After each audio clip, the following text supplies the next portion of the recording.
Hello বন্ধুরা, প্রিয়া ইপসা কিচেনে তোমাদের সবাইকে স্বাগত।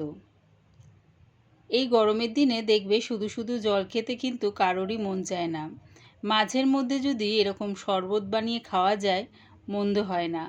তাই আজকে তোমাদের সাথে শেয়ার করলাম তরমুজের শরবতের রেসিপিটা ভালো লাগলে প্লিজ আমার চ্যানেলটিকে লাইক ও শেয়ার করে দিও। তবে দেখে নাও আমি এটা কেমনভাবে তৈরি করি।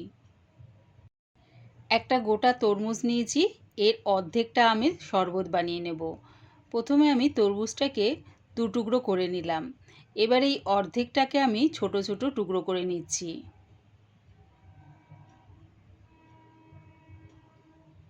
এবারে দেখো এর থেকে আরও ছোট ছোট টুকরো করে নেব এরকমভাবে কেটে। যতটা সম্ভব হবে ততগুলো দানা আমি ছাড়িয়ে ফেলে দিচ্ছি। এবারে এই টুকরোগুলো মিক্সির জারে নিয়ে নিলাম।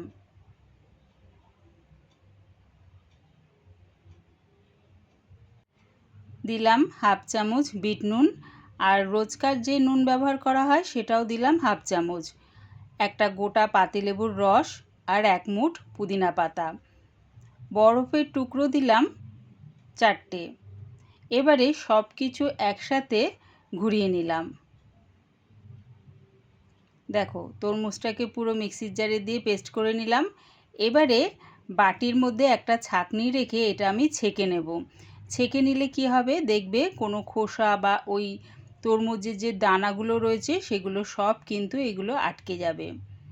দেখো দেখেছো সব কিছু কিন্তু এরকম ছাঁকনির মধ্যে আটকে যাবে। এবারে এটাকেও আমি মিক্সির জারে দিয়ে আরেকবার ঘুরিয়ে নেব। রসের মধ্যে দিয়ে দিলাম 1 চামচ চাট মশলা আর 2 চামচ গুঁড়ো চিনি। তোমাদের কাছে যদি গুঁড়ো চিনি না থাকে, যখন মিক্সির জারে তরমুজগুলো দিয়ে পেস্ট করছো তখনই কিন্তু চিনি দিয়ে দিতে পারো। আর গুঁড়ো চিনি যদি থাকে তাহলে এই রসটা বার করে তখন দিতে পারো। সব কিছু একসাথে মিশিয়ে নিলাম। রেডি হয়ে গেছে আমার দারুণ স্বাদের তরমুজের শরবত। এবারে এটা গ্লাসে ঢেলে নিলাম। একবার আমার মতন করে এরকম তরমুজের শরবত বানিয়ে দেখো, দারুণ খেতে লাগে।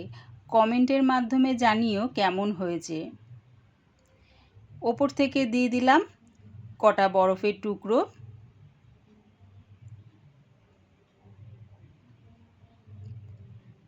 আর দিচ্ছি তরমুজ, দেখো এরকম কুচি করে কেটে নিয়েছি, সেটাও ওপর থেকে একটু দিয়ে দিলাম।